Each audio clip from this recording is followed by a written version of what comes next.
Hello, good morning. আজকে বিশ্বকর্মা পুজো, আজকে gym ছুটি, জিমেও পুজো হবে, আমাদের বাড়িতেও পুজো হচ্ছে আজকে। তো আমি সকালবেলা ঘুম থেকে উঠেই হাঁটতে বেরিয়ে পড়েছি চণ্ডীপুরের উদ্দেশ্যে। আমাদের বাড়ি থেকে প্রায় 3-4 কিলোমিটার দূরে হবে এই জায়গাটা।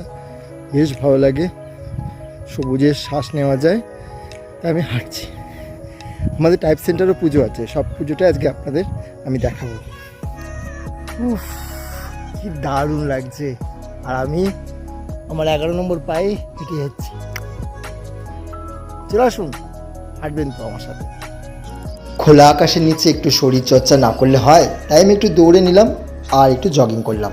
আর চারিপাশটা সবুজে সবুজ, নীল আকাশ আর সবুজ ধানক্ষেত, শরীরটা বেশ ঝরঝরে হয়ে গেল আমার। আমি এই কয়েকটা কাশফুল তুলেছি, কি ভালো লাগছে না? আজকে সকালে আমি 8 থেকে 9 কিলোমিটার হেঁটেছি প্রায়। বাড়ি এসে আমি গাড়িটাকে ভালো করে ধুয়ে নিচ্ছি। আজকে বিশ্বকর্মা পুজোতে আমার গাড়িটাও পুজো হবে। গাড়িটা ভালো করে ধুয়ে নিলাম। এই যে আমাদের প্রতিমা, আমাদের পুরোহিত মশাই এসে গেছে, আমাদের বাড়ির বিশ্বকর্মা পুজো শুরু হয়ে গেল।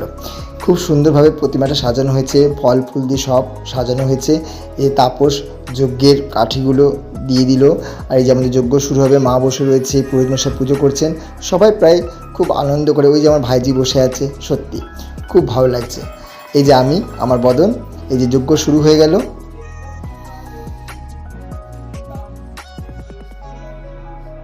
যজ্ঞ শেষে সবাই পুষ্পাঞ্জলি দিচ্ছে, পুরোহিত মশাই মন্ত্রপাঠ করছেন আর সবাই অঞ্জলি দিচ্ছে।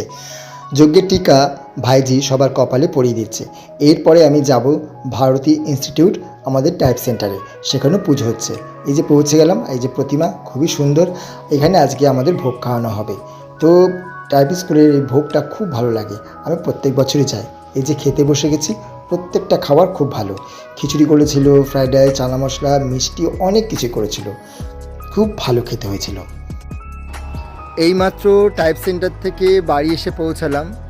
আকাশের মুখ ভার করে এসেছে, হয়তো মেদিনীপুর শহরে প্রচণ্ড বৃষ্টিপাত হবে, মেঘও ডাকছে। আজকের এই পুজোর ব্লগটা কেমন লাগলো অবশ্যই আমাকে জানাবেন। টাটা।